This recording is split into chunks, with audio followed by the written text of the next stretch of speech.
आपके द्वारा जो वहां पर वर्तनी संबंधी अशुद्धियां की जाती है उसका हम निराकरण करें।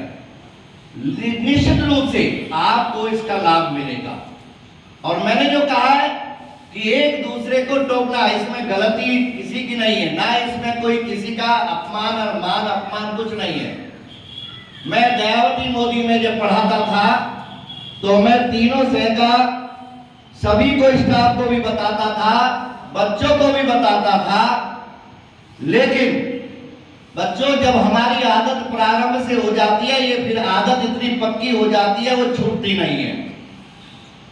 तो जब मैं वहां पर कोई व्याख्यान देता था, बच्चों को बताता था, तो कई बार वहां की जो महिला शिक्षक थी, मैडम थी, उन्होंने आकर के टोकते थे, सर आपने शय को शय बोल दिया। क्यों हुआ वो? मुझे तो जानकारी थी, तब भी मैंने शय को शय बोल दिया या शय को स बोल दिया, लेकिन मेरे साथियों ने उसको टोक दिया। इसका मतलब यह नहीं था उनका कि इनकी कमी निकाली जाए।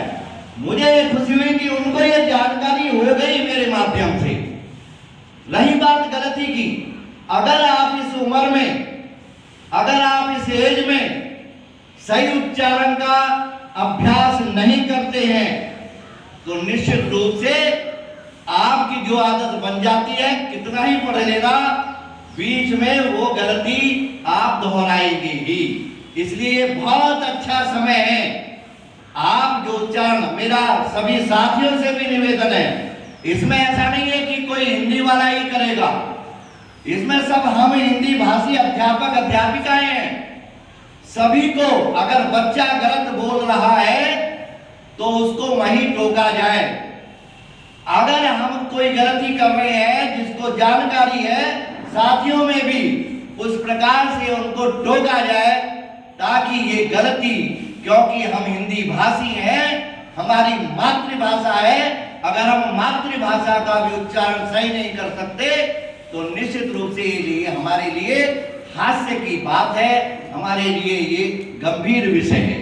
तो प्यारे बच्चों, कल से आप जो भी समाचार वाचन करेगा, सभी का कर्तव्य है, आपका भी, हम सब का भी, इसने क्या गलती की है उसको सबके सामने लाया जाए।